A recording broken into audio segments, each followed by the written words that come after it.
Վերջին մի քանի տարվա ընթացքում մեր կողմից վարված տասնյակ գործերի արդյունքում կուտակել ենք բավականին փորձ կապված ճանապարհային ոստիկանության հետ քաղաքացիների ունեցած վեճերի հետ, բայց ես կցանկանայի ձեր ուշադրությունը հրավիրել այս մի գործին, որը մեր կարծիքով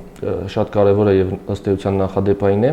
քանի որ այս գործով մենք կարողացանք ապացուցել դատարանի միջոցով, վարչական դատարանի միջոցով, որ այն դեպքերում, երբ քաղաքացին բացակայում է Հայաստանի Հանրապետությունից, սակայն իր տրանսպորտային միջոցով կատարվում է որևէ իրավախախտում, ճանապարհային ոստիկանությունը չպետք է այդ անձի նկատմամբ տուգանք կիրառի կամ որն ավելի ճիշտ է, պետք է երբ այդ անձը ներկայացնում է օրինակ իր անձնագիրը եւ ապացուցում, որ չի գտնվել Հայաստանում, ճանապարհային ոստիկանությունը պետք է վերացնի իր կողմից կայացված տուգանքի որոշումը։ Սա շատ կարևոր հանգամանք է, որը մեզ հաջողվեց ապացուցել վարչական դատարանում եւ դատարանն արձանագրեց, որ նմանատիպ դեպքերում ակնհայտ է, որ խախտումը չի կատարվել քաղաքացու կողմից եւ տուգանքի որոշումը պետք է վերացվի։ Սակայն այստեղ մենք նկատում ենք մի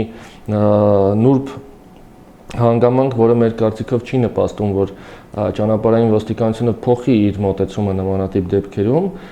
մյուս կողմից մոտիվացնում է քաղաքացիներին ոչ թե պաշտպանել իրենց օրինական շահերը, այլ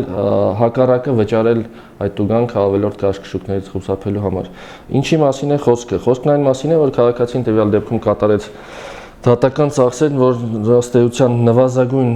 նվազագույնն են, կարելի ասել, ընդամենը 50,000 դրամ, սակայն վարչական դատարանի կողմից չբավարարվեց այդ ծախսերի փոխհատուցման պահանջը։ Այս իրավիճակում, եթե փորձում ենք կատարել պարզ մաթեմատիկական հաշվարկ, մարդը ենթադրենք օրինակ տուգանվել էր 5,000 դրամով, իր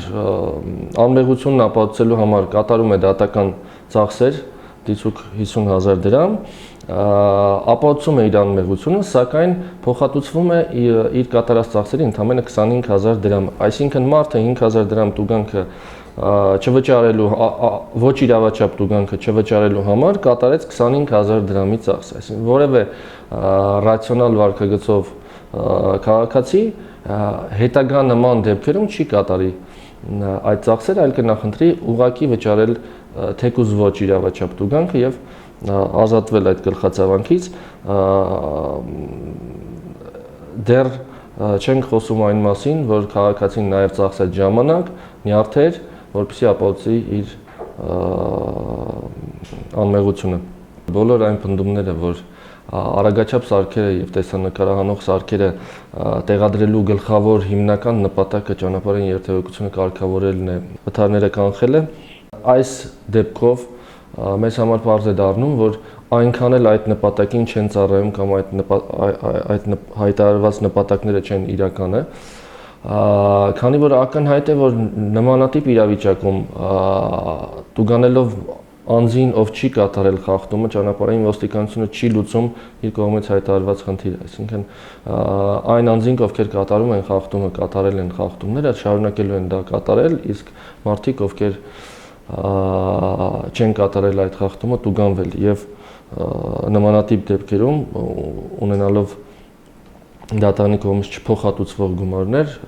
հնարավոր է, որ ապագայում նախընտրեն վճարել իրենց չկատարած խախտումների համար։